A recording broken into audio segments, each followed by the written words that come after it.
Hello, A to Z Sports Nashville. Welcome in on a Thursday. It's an Easton and JT show.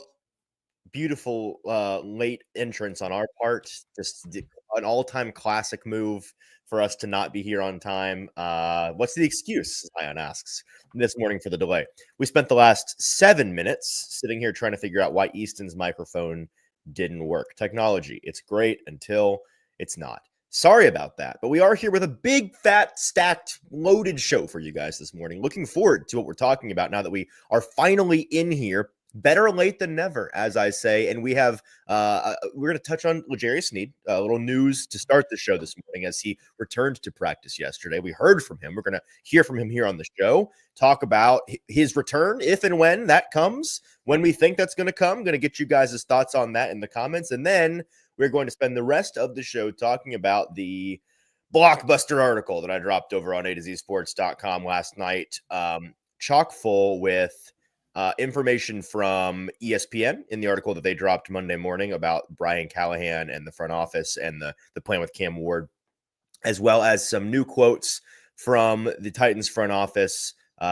Assistant GM Dave Ziegler sat down with the select group of journalists in Atlanta last week in the middle of the joint practice period of the week. And we talked about a number of things, a wide-ranging array of topics, but amongst them, I think Dave spoke on behalf of the front office on the philosophy that this group has for team building and patience and continuity. Some really important, I think, pretty high-level things that we want to talk about on that front. We also had a number of off-the-record conversations that inspired this article, talking about essentially why the bar for Brian Callahan and his staff being fired in 2025 is quite high. There's a lot to dive into there, and I'm really looking forward to spending the back half of the show on that. So lock it in, get in the comments. JT, good morning to you. Hope you're ready for this morning's ride, and tell the folks what they need to do. Good morning. Back in the saddle with Easton on a show where he's late once again, helping him troubleshoot his microphone issues. It was like I felt back at home. It was a blast from the past, but I'm excited to be here this morning with all of you guys. What's up, A to Z crew? Good morning to everybody in the chat. Robbie, Katie, Sean. Let's see who else. We got Zion. We got Jay. We got everybody here in the chat. Good to see you guys. Scott, good morning, everybody. Excited to get into today's conversation. But before we do that, have to let you know, you got to hit that like button. Have to make sure you are subscribed. And if you have not done so already, leave us a 5-star review on Google. Good morning, Daniel. Good morning, John. Good morning, everybody in the chat. Easton, or someone asked in the chat here, Jonathan said, how are you doing 104.5 The Zone at 9? Well, we'll see. 9:20. We got a full hours here. We're not going to cut this show short for Ramon and Will. We will be. Does that mean now? We'll cover everything we need to cover. Does that mean that trivia is on the chopping block today? No, it means that we're on the clock with trivia. It means that the stadium pulse is high and that we gotta, we gotta not have an 8-minute trivia session today. All right. Well, let's get into it then. All right, let's get into it. Welcome into the A to Z Sports Morning Show live this Thursday morning. We're live every weekday morning at 8-ish Central Time, streaming on Facebook, YouTube, and Twitch. Our links tweeted out segment by segment on our Twitter feed at ATOZ Sports. Follow us on Instagram and TikTok as well for all of our Titans coverage. And if you wouldn't mind, leave us a 5-star Google review for A to Z Sports. Got to thank our sponsors for making the show happen and helping out you guys at home. Wilson County Hyundai. Make Wilson County Hyundai a part of your new car buying process in Lebanon or WilsonCountyHyundai.com. And the Bone and Joint Institute of Tennessee, the region's destination for comprehensive orthopedics and sports medicine. boneandjointtn.org. All right, JT, we were both at St. Thomas Sports Park yesterday, and so was Sneed. The Titans' top cornerback was back in the saddle. It was reported by Ian Rappaport at some point in the middle of the morning show yesterday, I believe, that he, or maybe right at the tail end of the morning show, that he... Not just at the tail end. Right after I said I had my confidence in Sneed returning was getting pretty dire. I was losing all confidence. I said my confidence that Sneed was going to even be here for week 1 was at like a 3 or 4, and then all of a sudden Ian Rappaport drops, L'Jarius Sneed will be That's off really PUP funny. and back at practice. And I said, never mind, it's at an 8. We're back. We are so back. So hey, listen, sometimes it's like that. It's better late than never. It's good that you got to clear that up in show instead of having that sit out there and then immediately out. The worst is when you say something, the show ends, and then you can't clear it up for 24 to 48 hours. I had an inclination this was going to be coming on Tuesday or on Wednesday over the weekend. That's why I tweeted out a little like, I wonder if this is the week that L'Jarius Sneed comes back. I say silly stuff that's actually not silly on my Twitter account for those with eyes to see. And so L'Jarius Sneed comes back, is practicing for the first time yesterday. They're only in helmets and shells, and so he's not having to put on a yellow jersey or refrain from hitting anybody or any of that stuff. I am kind of curious, had they been in full pads, what his participation would have looked like. But he was out there running individual drills, doing some jogging, doing some conditioning things, was not participating in any of the team drills just yet, as you would expect for a guy who, I went and did the math yesterday, has not participated, as far as I know, in any football activity on a football field in 311 days. That is how long ago he played against the Colts. The last time we saw him in a game, when last week saw him, Michael Pittman was mossing him a couple of times at the end of the game, and the Colts were winning. So that's kind of our lasting memory of Sneed on the field, unfortunately. And he is back with some grand plans to, as soon as possible, replace that lasting memory on a football field. Because in speaking with him after practice, JT, he said that he is very confident he will be ready for week 1 against the Broncos, which is now, I believe, 17 days away. So he, 18 days in advance of that game, he was out there jogging some and running some drills at, I'd say, 85% full speed. And so that's a quick turnaround, right? That's an aggressive timeline. Who am I to say how ready he is, how recently maybe he felt like he was ready to go back out there? You get to the end of these rehabs and it's like, you may think he may have thought a week ago, like, let me get back out there. And they're like, let's be super extra. Let's really be cautious. Let's really give it the time. And so maybe he feels ready to ramp up quickly. He sure sounded like that if he thinks he's going to be, a starting cornerback in an NFL game in 17 days. But I really don't have anything else to report in terms of what he looked like because we saw very little of him. He wasn't in pads. It was good to speak with him for the first time since locker cleanout day, which was like January 4th or something. That was the last time that anyone in Nashville had spoken to him. So I guess with that, JT, unless you have anything to add, we can just ask the question. Yeah, I think we can ask the question. We do have some clips here as well from L'Jarius Sneed that we can get to as well. But yeah, I mean, was partaking in warmups, did individuals, but outside of that, that's kind of like we're back to where we were last year with L'Jarius Sneed. The same kind of practice regimen that we saw last year, in which that's what he would do. He would warm up, he would do individual drills, and that would be it for him. So, I mean, that's closer to normal, but certainly the stakes and the situation here are definitely different. But yeah, we can jump right into the question because I think that's where the meat and potatoes of the argument or the conversation now with L'Jarius Sneed lie. So our question this morning, I don't want to get it wrong. I'm going to pull it up here verbatim. Do you believe that rephrasing. Do you believe L'Jarius Sneed when he says he will be ready for week 1? And JT, if you wouldn't mind sending that in the chat, want to hear your thoughts on Facebook, on YouTube. Let us know in the chat. Do you? But it's just a simple yes or no, or maybe a maybe or a kinda. Do you believe L'Jarius Sneed when he says that he will be ready in 17 days to be a starting NFL cornerback after not being on a football field in over 300 days? JT, as people are chiming in with some predictable answers, I will go ahead and say that I sort of believe him. I'm going to split the baby. I'm going to say I do believe that he thinks so. I don't think he's BSing when he says, I'm very confident I can play in 17 days. Now, do I believe that that's going to come to fruition? Maybe. Here's the deal.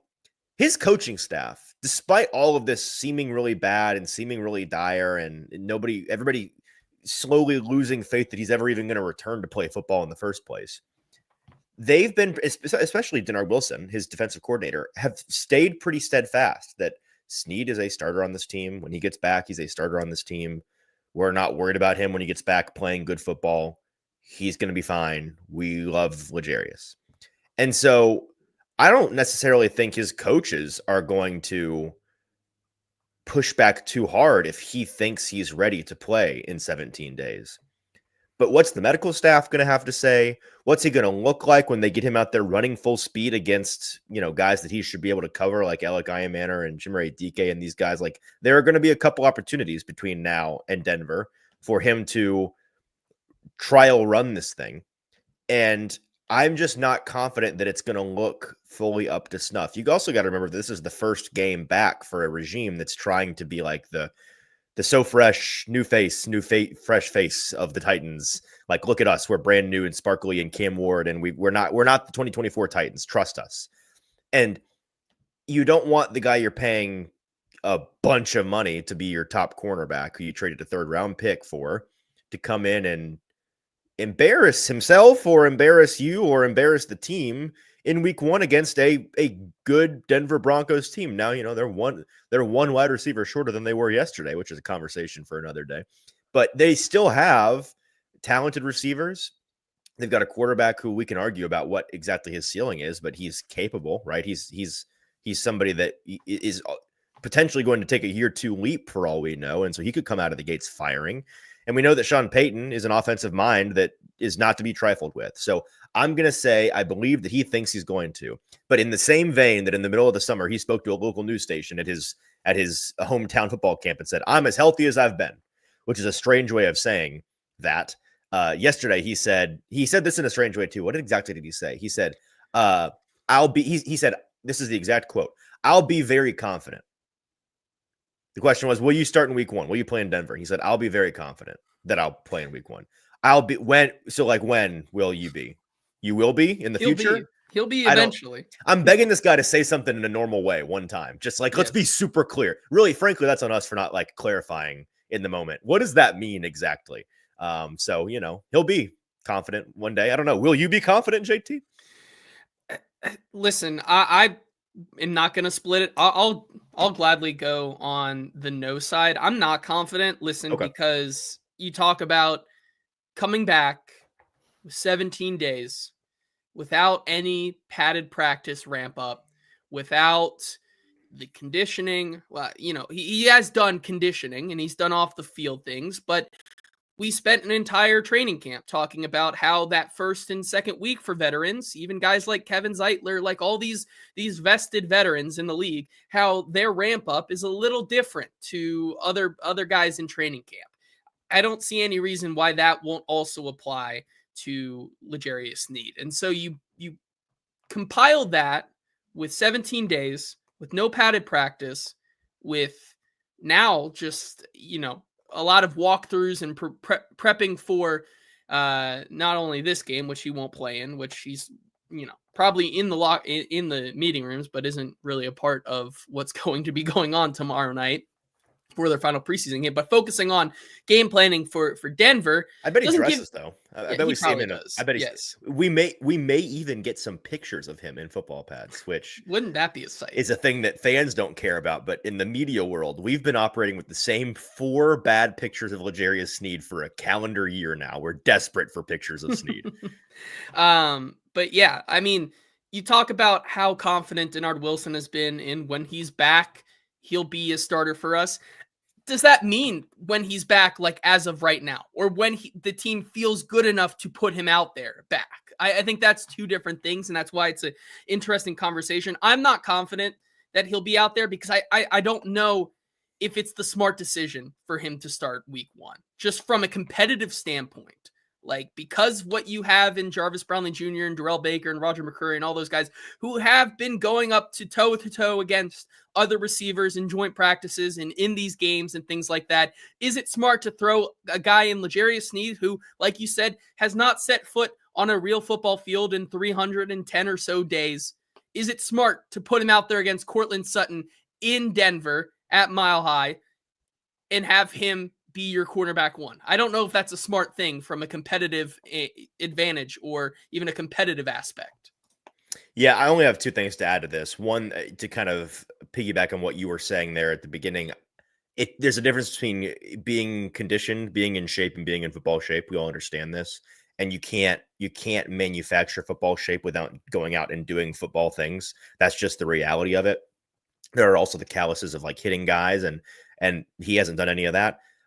The other thing is, I think there's a decent chance the timeline, the speed at which they accelerate his timeline could be pretty telling, just in terms of how uncomfortable this coaching staff is with the guys behind the starters at cornerback, right? Like, we know Daryl Baker and Marcus Harris are guys that are coming along and are going to be on this team, and they're going to be leaned on at some point this season, because you always end up having to call on your fourth and fifth guy at cornerback, no matter who you are. That's just the way that it works. But if you have the opportunity to play the guy that's supposed to be your cornerback one, and you're worried he's going to be at like 70% even, whether or not you decide to roll that guy out there anyways, or go with your 100% cornerback four, that tells me a lot about how you feel about the guys behind the starters. So that's what I'll be paying attention to mostly. And this is why it's a hard conversation, because Daniel puts it, I think, perfectly. It's an awkward time for him to come back because there's no more training camp practices. Like, it's time to do the real thing. And I think that's where we are with it. It's awkward, and I think it's awkward, or is it perfect? Is it calculated? That's a great question. I think that's a question that we need to ask some coaches, which, of course. Well, speaking of the question, I saw you start a number of things. I don't want to neglect the people who answered this question in the chat. What was the best of the comments, JT? So, yeah, we can get into these here if you'd like. There's actually, it is pretty split 50-50. Really? Which I think is a different than what you were expecting. Adam here said nope, week 3. Titans Kyle said yes, but limited. The Dark Cow 96 over on Twitch says yes. Deborah says yes. Eric says I believe. Eric gave a thumbs up. Tall Texan says yes, his word is all we have. But then you have people also believing no. Steven saying no, Richie saying no, Ira Hoshi saying no, Chris Caps, Eric all saying no, Ashley also saying no. Then you get Kendall saying yes, Ed saying I believe. He said it. Clayton saying yes, hoping for a bounce back season. Darren saying NOLOL. Joshua saying, I think he will, but he will be out by week 5. Which this is another answer we're getting. Is like, yes, until he goes out again. Which Jason so says optimistic. Yes, but will he be in football shape? Vols saying 100% going to play. Will he be at his best, though? Not so sure about that one. Also, well, I'm sure, JT. I'm sure, because yesterday he told us that you'll see. You'll see. We have that clip. You want to play that clip? Yeah, I forgot we have the clips. Yeah, play the clip. We have clips. Play the clip. Which Run the film. We will here in a second, but I do just want to get to this one. Ready but limited snaps. Daniel saying yes, but I think he only plays 30%. Now that's another option, like having him ramp up in game by not taking those true 1 reps. I think that's probably another the way most likely option, to be honest with you. I think so as well. If you made me actually bet on what happens today, that's probably what happens. But yeah, Bork also says, other than Sutton, Denver has a bunch of speedsters, not an ideal matchup for Sneed's first game. I think that's a fair way to put it when we get into the X's and O's of what that matchup looks like. And then the last comment that I'll have to touch on. JR says, Sneed has no desire to be part of this team. If that was true, he wouldn't have been out there yesterday. Yeah, like, man. And this is we have this in the clip here too, which all the clips are compiled. We'll get to Sneed saying, "Oh yeah, you're gonna see the L'Jarius Sneed out there when he's out a different L'Jarius Sneed. A different L'Jarius Sneed." And he also talks about the whole process as well and what he believes in this team. And I want to touch on like the people that believe that L'Jarius Sneed has been out this entire time because he didn't want to be here or he was quitting on this team. First, I want to know where that narrative came from. And second of all, that is just one of the most insane things to think about a guy who, when you talk to coaches and when you talk to his teammates and when you hear it from him here, it sounds like it has been a long journey and a hard one for Sneed himself to get back to the field of play and to get back to where he was yesterday. So, I mean, if we're going to believe him and take his word at face value on saying, yes, I can play for the first time in 310 days, in 17 days from now, and we're going to take his word, I'm surprised we don't take anything else he's saying at face value. It's a little hypocritical to take one thing and not the other. Yeah, it's such a prevalent thought that I really don't even I don't have any energy for it because it's kind of a disprovable thesis. Like I don't know how to convince you at this point. I don't know how to convince you one way or another. I could, you want me to go hook him up to a polygraph and ask him the question. Otherwise, I don't know how. Here's the reality. There's a lot of folks that are fans that have no interaction with the team that think that L'Jarius Sneed is a quitter, which is their prerogative. They think that's true. The people in charge of Sneed don't think it's true. His teammates don't think it's true. And those of us that have proximity to the team don't think it's true. So those are the teams here. You can choose whichever line to be on, whichever side of the line you want to be on. And at this point, I'm not going to begrudge you whatever you think. I just think if you're taking the totality of the evidence available to us, and everybody that has any proximity to him and his work thinks that this is a ridiculous idea, then I think you should consider that maybe it might be a ridiculous idea. That's all. Let's play the clips so we can move on to the, I think, better topic this morning. Yeah, let's get to what L'Jarius Sneed. 3 clips here from L'Jarius Sneed yesterday. First one with that iconic quote that may go triple platinum, either for good or for bad. And then 2 more on his journey back and how his outlook on the 2025 season. It's a very big release, coming out here, being a part of everybody as a whole and not just in there rehabbing all the time, it's a big deal. How much juice can you bring this team? You'll see. When it's time for the lights to come on, you'll see a whole different shit. What have people been telling you inside the building over the last couple of months? Everybody been on my side, it's just a process. It's very frustrating for them. I want to rush and get back, I think it'll be great, man. Taking it day by day, coming in, see the guys coming in every day, putting the work in, doing what it takes, to be successful this whole entire season. I think we're heading in the right direction. I love the quote about how much juice, and if you couldn't hear it, don't worry, I've got it memorized. He said, "Oh, you'll see. When it's time for them lights to come on, it's going to be a whole different L'Jarius Sneed," which is, one, love the confidence, love the boldness to put that in writing. But 2, another funny way to word it, right? He said it's going to be a whole different L'Jarius Sneed. What does that mean? It's just going to be whatever you think Sneed is. Think different.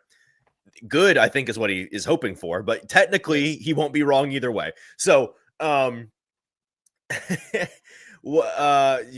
seeing some comments that we'll get back to here in just a minute, because we're going to transition now to our second topic. Brian Callahan, his staff, the job security, the continuity that this team is striving for. I wrote a really big article about that at A to Z Sports yesterday. Going to talk all about that and get your thoughts on some of the quotes, some of the information that was in there. But first, got to tell you about our friends over at Lipscomb Sports Analytics, where data meets the game. Analyze, strategize, revolutionize, turn your passion into a profession and go beyond the box score with game-changing insights and career-defining skills in the Lipscomb Sports Analytics program. Relatively new program over at Lipscomb University here in the heart of Nashville, where they are teaching bright young minds such as yourselves about the modern analytics landscape in sports. And a lot of folks ask me and JT and Austin, anybody that works in this industry, makes a living in this industry, how'd you get in? What's your best advice for me? And there are many, many roads, most of them unpaved, and there's no handbook on exactly how to get there. But if you're looking for a straight shot into the sports world for working for a living, working in analytics, having an understanding of the numbers and the big 2025 is genuinely one of the best ways that you can do it, because it is so in demand, because it is so important in the modern sports landscape. And over at Lipscomb, in their sports analytics department, they are doing a fantastic job of teaching the next generation all about what you need to know to survive, to thrive in this business. So get off the sidelines and into the action with Lipscomb Sports Analytics program, where you will learn to make the calls that count. Yeah, so much more to dive into today, including Easton's big article that dropped yesterday. But before we do that, got to remind you guys, make sure you are liking the show. Make sure you are subscribed. make sure you like the show. Like the show, like the show, like the show. It goes such a long way for us, and it's so easy for you guys to do. Simply just hit that like button, make sure you're subscribed, and we'll get right into this big article from you, Easton, yesterday that you were dropping.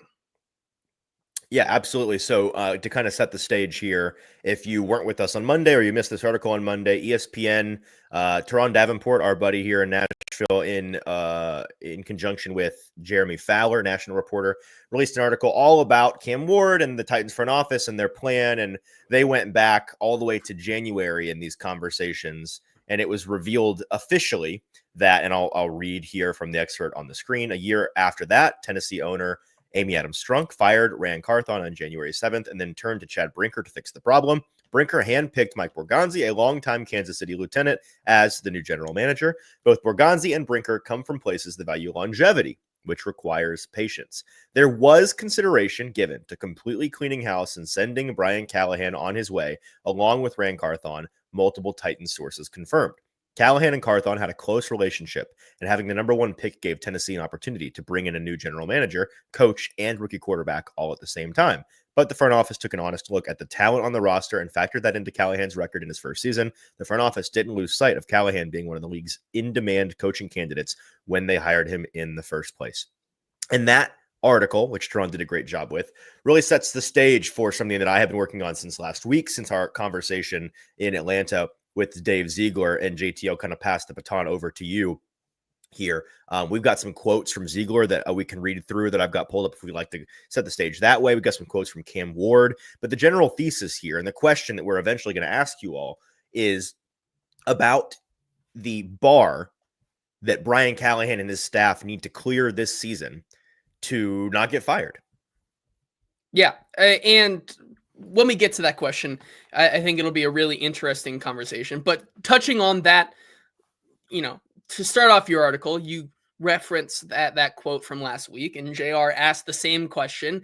Was it a ridiculous idea that Brinker wanted to fire Callahan? And I think you set it up pretty well in the beginning of that article, that all of this, the big thing that was turning people's heads and was an eye-popping little nugget of information in that article, that they were kind of thinking about firing Brian Callahan and cleaning house. Yeah, kind of, duh. But that's kind of the whole situation, right? Yeah, they won 3 games. They came in dead last. What's the quote from Happy Gilmore where he's like, yeah, nice guy. What did he come in dead last? Yeah, that was the Titans last year, and they also were a team preparing to draft a first overall new franchise quarterback.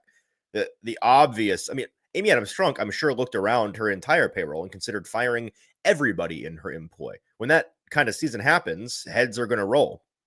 So I'm glad that Teron got it on the record and we have it officially stated from multiple sources in the Titans building. But we knew I think anybody could have surmised back in January that was a possibility. And so the rest of this article kind of touches on why they chose not to and why choosing not to in January should, if they're a responsible organization, shut that door for the time being. Yeah, and so that leads into the conversation that you had last week with Dave Ziegler and some, on and off the record conversations with other members of the Titans front office staff to talk about this big idea of why they did not want to fire Brian Callahan ultimately. And that starts with continuity with your number one overall pick that would eventually become Cam Ward, right? I think it's important to remember that Brian Callahan did not pick Will Levis. He was brought in to potentially fix Will Levis, which we learned that Will Levis is kind of unfixable. Like it's the broken record player on the side of the street that says broken but could be fun to fix. Does not work, could be fun to fix. It was not fixable or fun to fix. Now, so hang on. That doctor just fixed him. Okay, so it was fixable. Don't worry about it. I see. Yes. Yeah. The involuntary or the voluntary doctor fixed his shoulder there. Your words, your speculation. That's speculation on your part. Either way, yes. So when they do not end up firing Brian Callahan. I think it's only fair that the path they chose is that this is a coach, which you in your article say, like, if they were to fire him, what comes into the conversation is that this team also needed to remember that just a couple months ago, Brian Callahan was one of the hottest commodities on the head coaching market. Like, this was a guy that was well sought after, not just by the Titans, but a bunch of other teams. I remember that when Brian Callahan came in for his first interview and his first visit with Rand Carthon and Amy Adams Strunk and the rest of that front office just a year ago or so, when Mike Vrabel was fired, he was also scheduled to interview with a lot of other places. But then we had that whole conversation about how everything really clicked with Brian Callahan inside that building, and they really did not want to let him go outside of that building. And that's what led to him being hired. So it's hard to believe that if he did get fired, he wouldn't have immediately landed somewhere else, whether in an offensive coordinator position or otherwise. And I think that's something else that is really important in this context.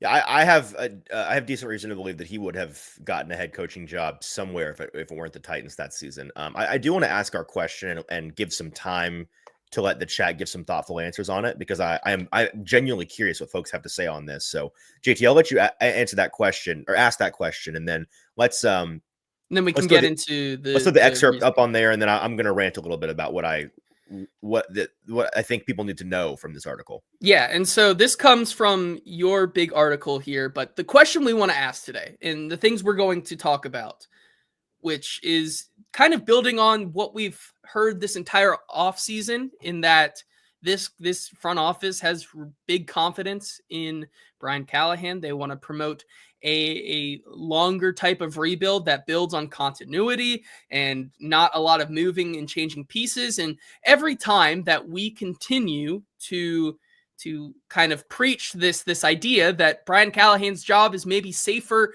than people might think, there's a lot of people who still come in the chat and say, by week 7, if he loses that Patriots game, he's gone. By week 5, he's gone. Callahan's getting canned after week 3. After week 4, Callahan won't survive. After week 3 is crazy. It is crazy, but I see it. And I think the question that we need to ask today, and this is I think it's finally time. Like, what will it take to make you believe Brian Callahan's job is safe in 2025? And we're going to add some more information here from Dave Ziegler and some of the reasons why Brian Callahan was kept on and why they want to build behind him.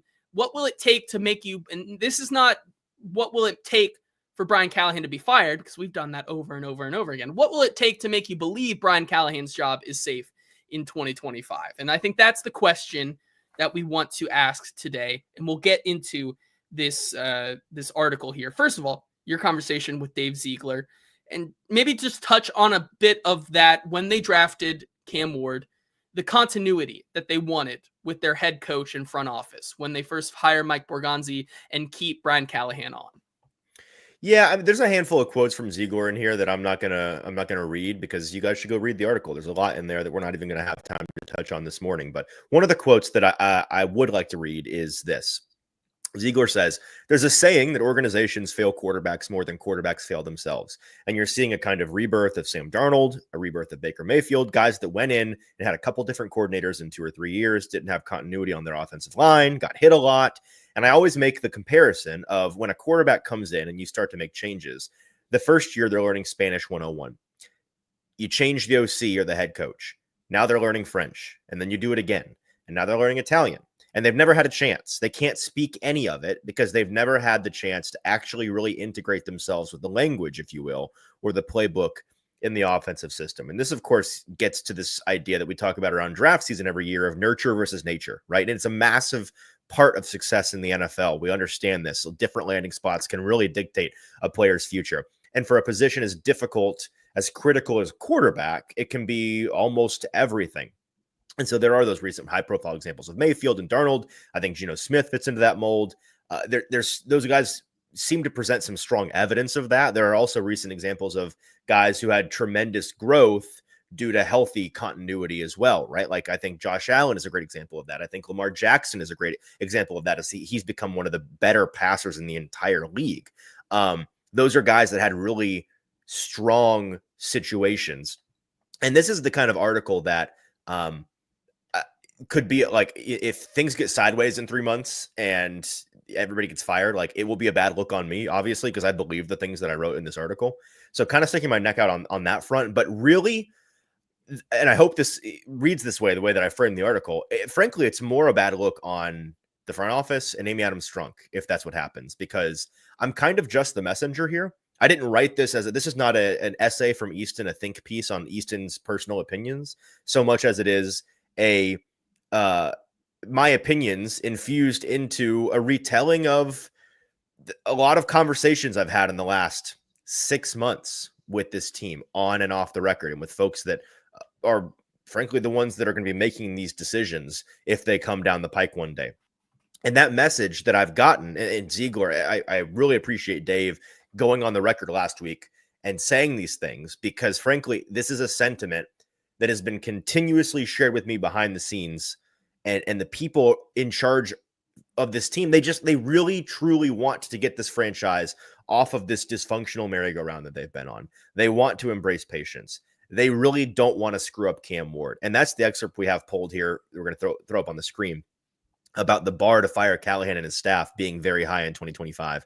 That's the monster they're afraid is behind the fire Brian Callahan door.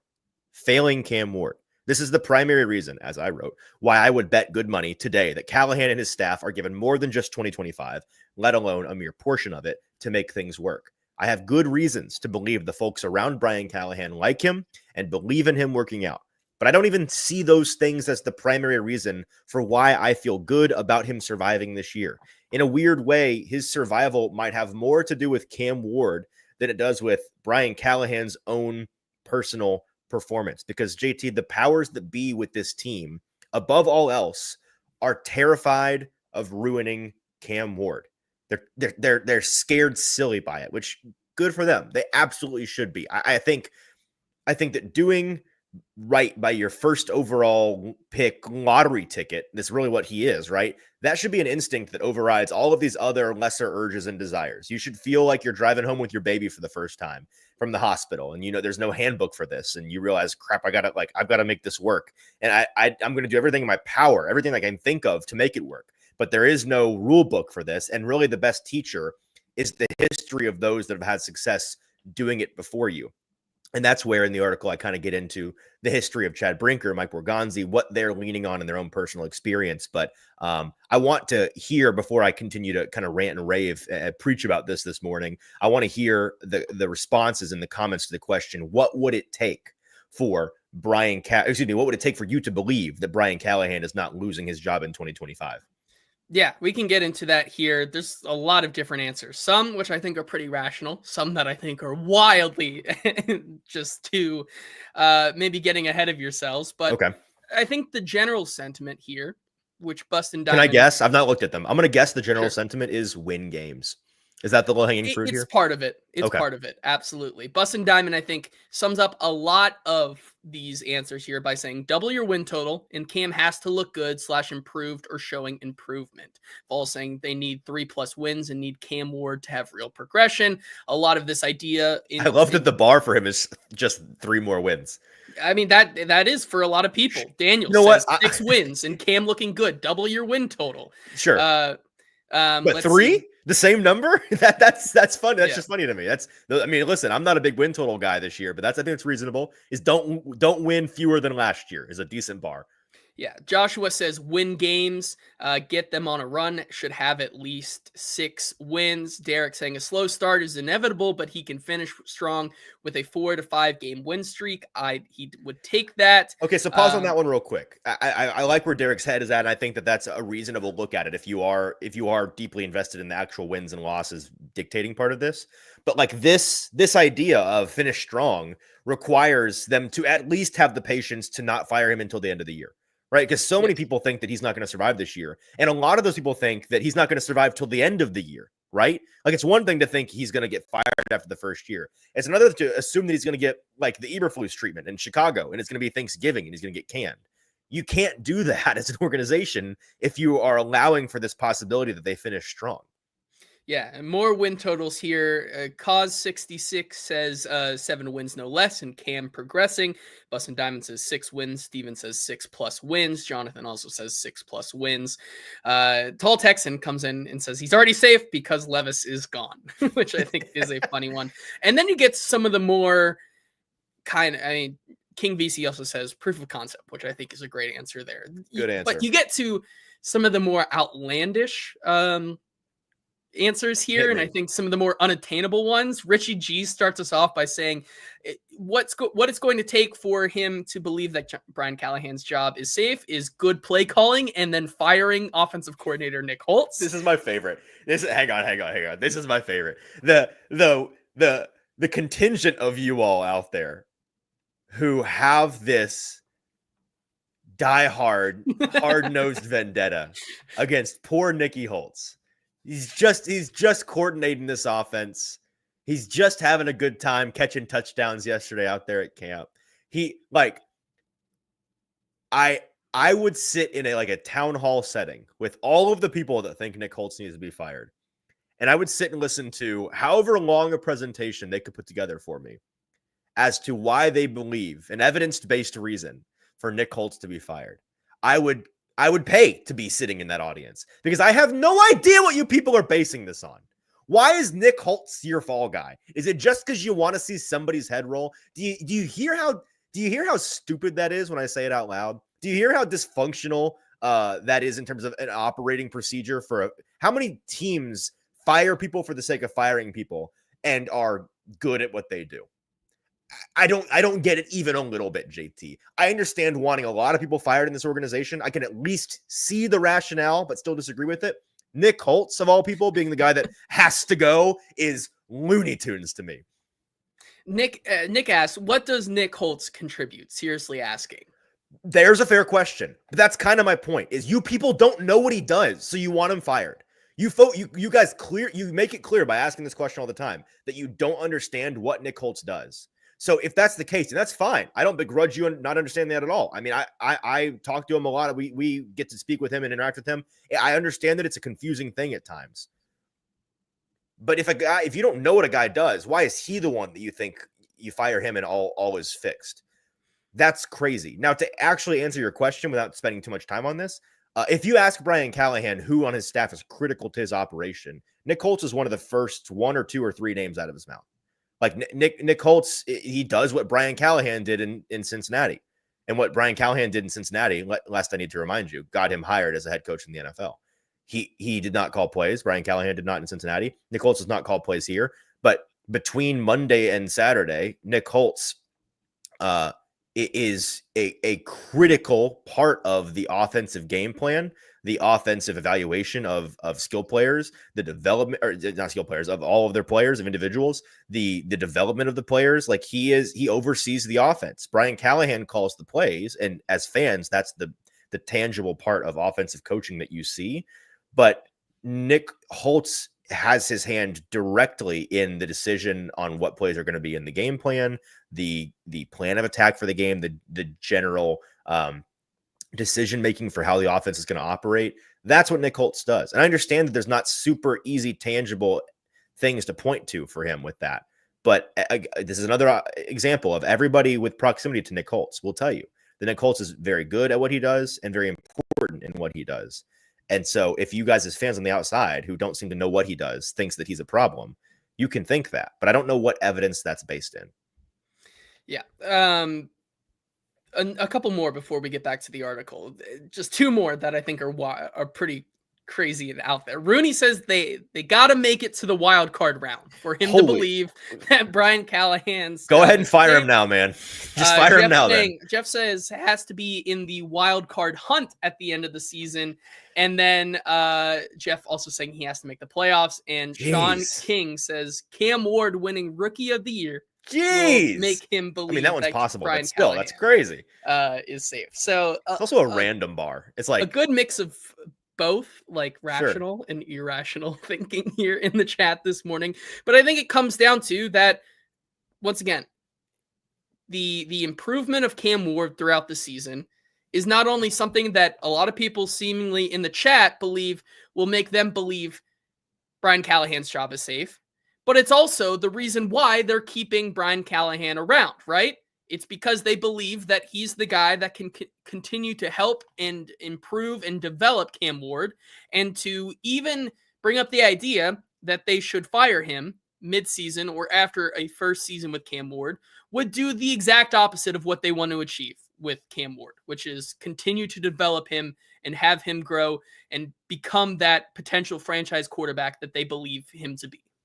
Yep, and we've got more from this article that I want to share with you guys before we got to get out of here in a couple minutes. But first, let me tell you about our friends over at the Bone and Joint Institute of Tennessee, the region's destination for comprehensive orthopedic medicine, boneandjointtn.org. Whenever you get hurt in life, you have to know who to trust. And the Bone and Joint Institute, they are located right here in Franklin in the Middle Tennessee area with over a dozen specialists who can help you through any type of injury. They have a state-of-the-art rehab facility on campus to help you recover. They can do everything under the one roof over there in Franklin for your convenience. They got a clinic, they got testing, imaging, surgery, rehab. We love our friends over at boneandjointtn.org. Schedule an appointment over there at boneandjointtn.org.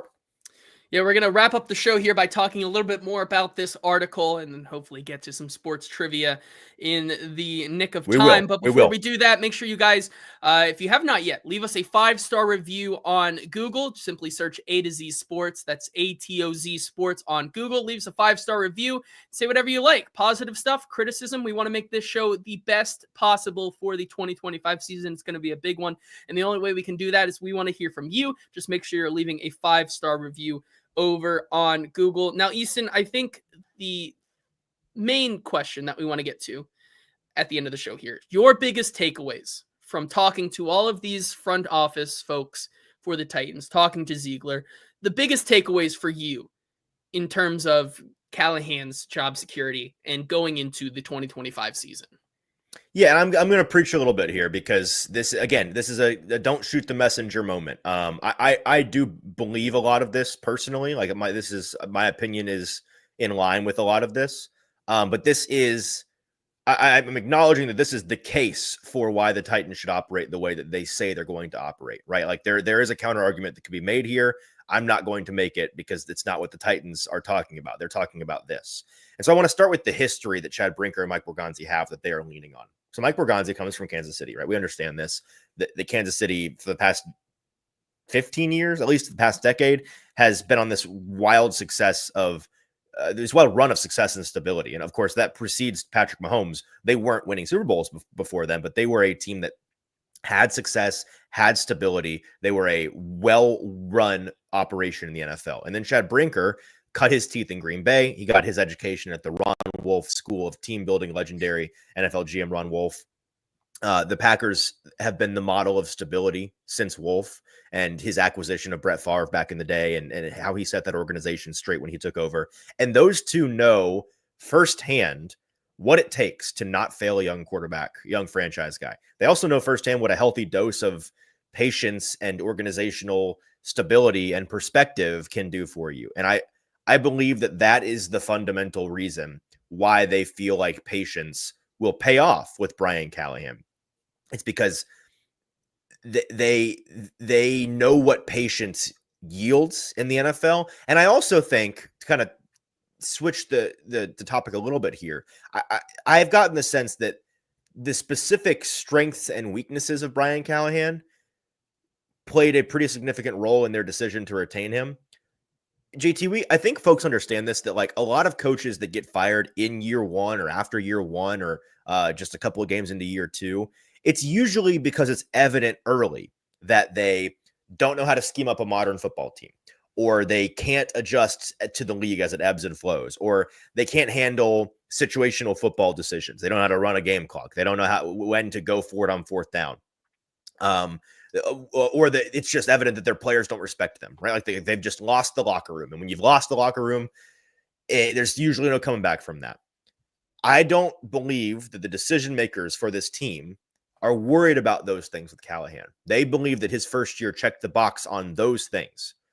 The areas for growth that Callahan and the folks in the front office have identified and have worked on all year long so far are mostly like capital H, capital C, head coaching things. It's management, it's delegation, it's versatility, and the kinds of it's mostly the kinds of executive things that a coordinator by trade, which Callahan is not going to have a lot of experience with. Which doesn't, I don't think that comes as a surprise to anybody. We understand that guys that come in, Ben Johnson is doing this as we speak in Chicago. Liam Cohen is doing this as we speak in Jacksonville. These guys that are X's and O's coaches come in and they've been identified as having natural leadership ability to grow into that role. But every head coach of all time would tell you, new or old, that you don't know what you don't know until you get in the seat. And so there's a learning curve there. And if you've paid attention through the summer to the Titans, you've probably seen glimpses of this. I think the early returns I've been told are pretty positive on Callahan growing in these capital H, capital C head coaching things, these management things. You probably have seen that in the summer program that they've been running, the way that his coaches and his players talk about him and his operation. And the experience that this front office has, that Brinker and Borgonzi have in those elements of leadership, along with Callahan's willingness to be self-aware and his willingness to grow. Like, he's not a my way or the highway guy. He's not hard-headed like that. He's somebody that is willing to take notes, to be better, to change things. That's what I believe gives his bosses confidence in him going forward. There's this general sentiment that I'm hearing of, like, we can get him there, right?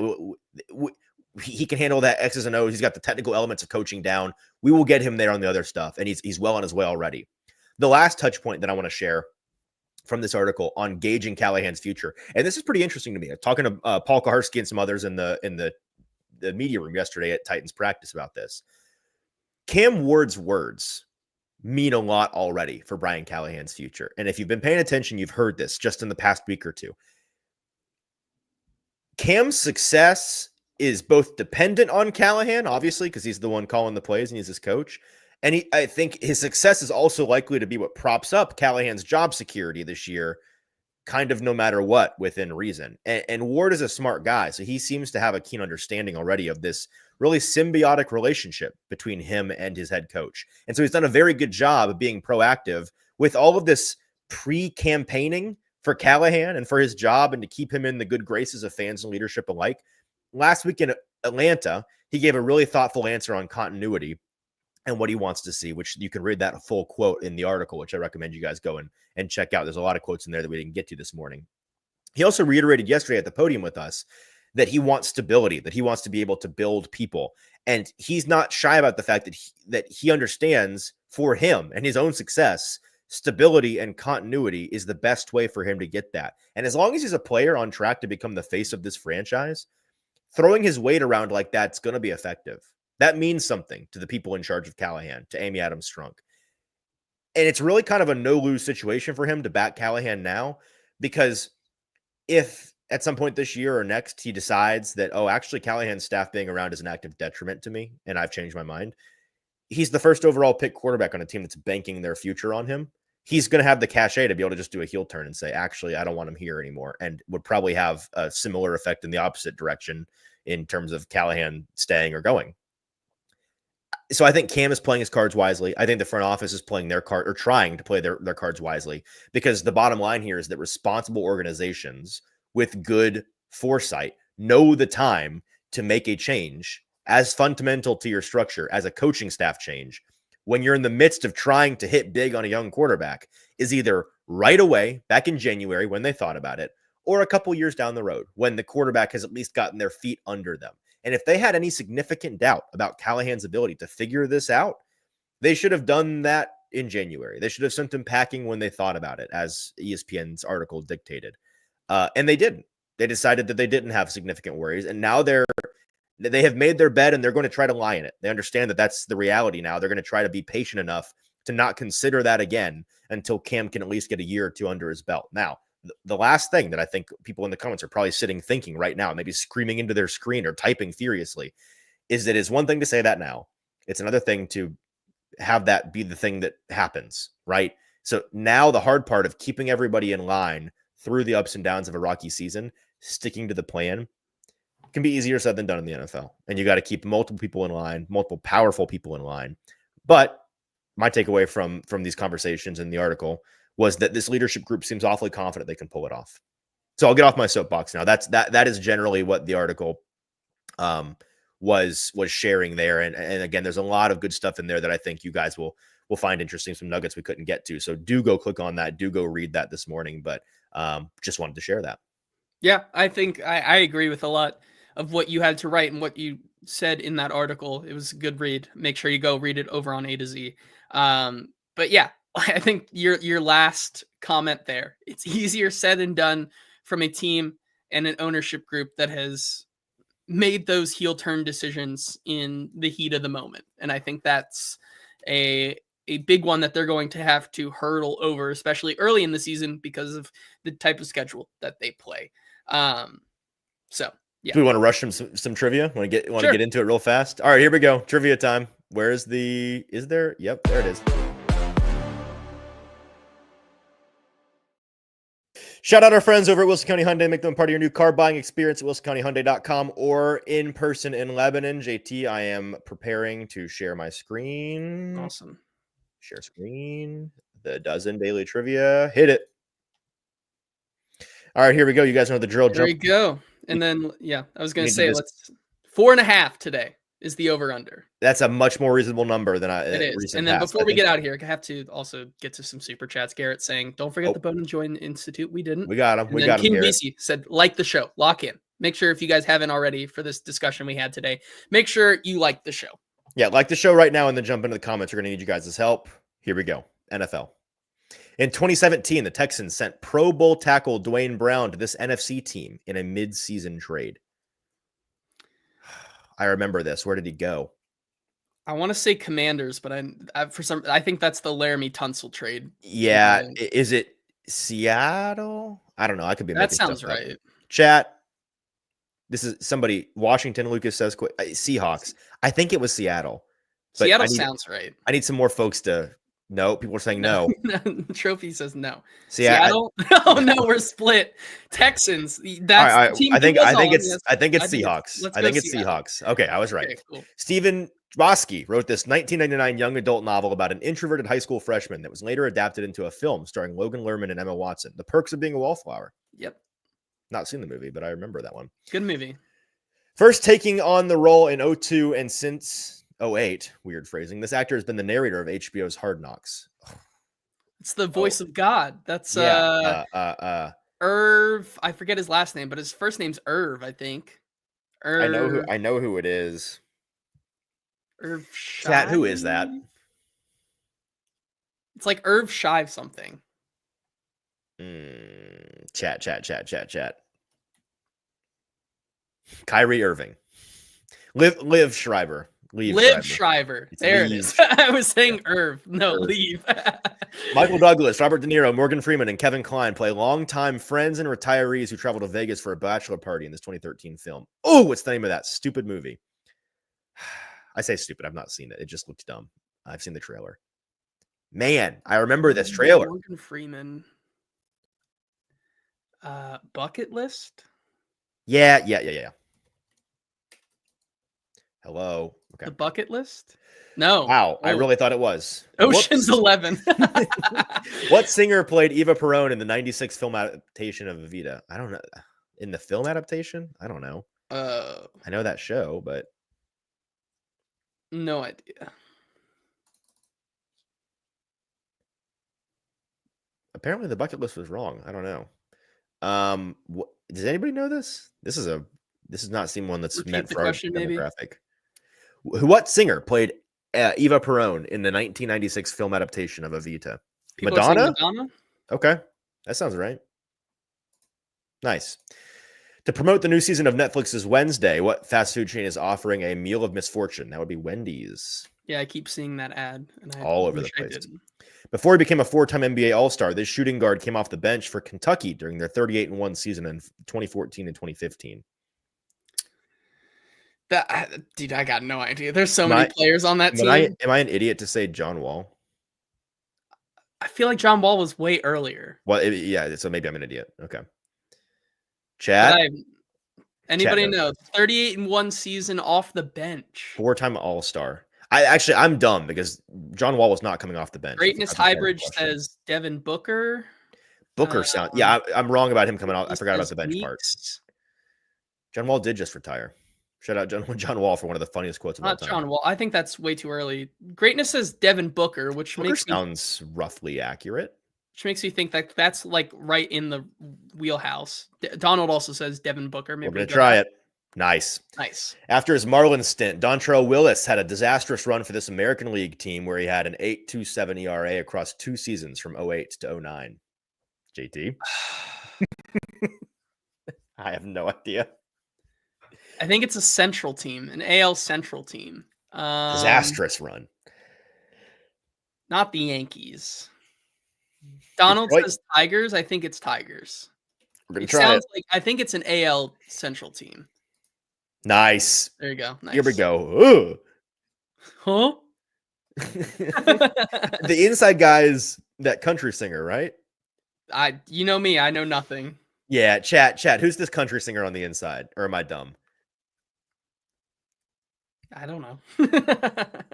Girl, I don't know. Is that like Luke Combs? Yeah, that's who I think it is.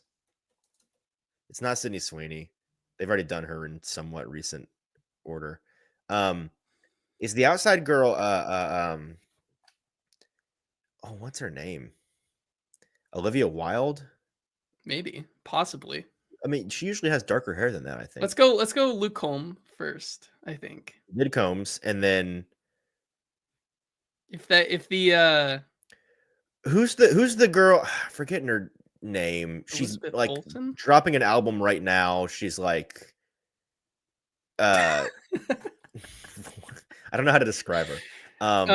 She's got Broadway experience. She I have no idea.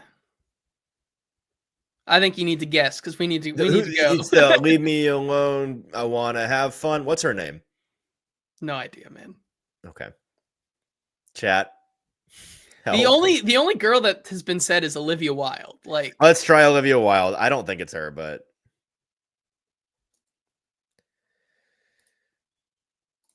oh my gosh, that was right. Okay. Was right. Okay. What was this movie? Is it just Bucket List?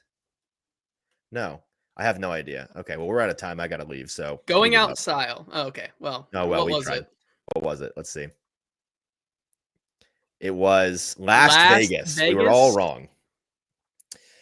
All right. Well, that's our show today. I have got to go do radio. They're calling me right now. So thanks, guys, for being here. We'll be back tomorrow previewing the game day.